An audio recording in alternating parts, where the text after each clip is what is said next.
Welcome to my home kitchen. ఈరోజు మనం చుక్కకూర టమాటా కర్రీ చూసుకుందాం.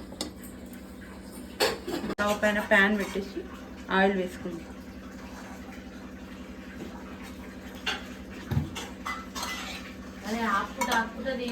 హీట్ అయింది, ఆనియన్స్ వేసుకుందాం.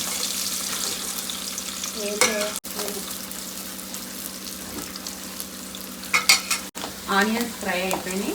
తర్వాత చుక్కకూర మంచి కడుక్కొని వేసుకుందాం.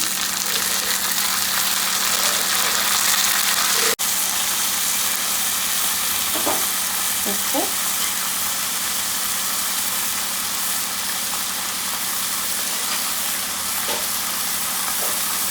పసుపు, కారం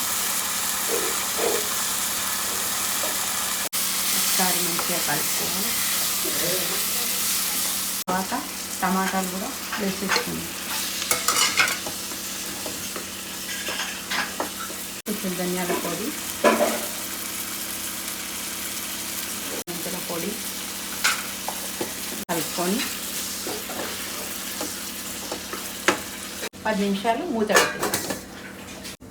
చుక్కకూర కర్రీ రెడీ అయిపోయింది. నచ్చితే లైక్, షేర్ అండ్ సబ్స్క్రైబ్.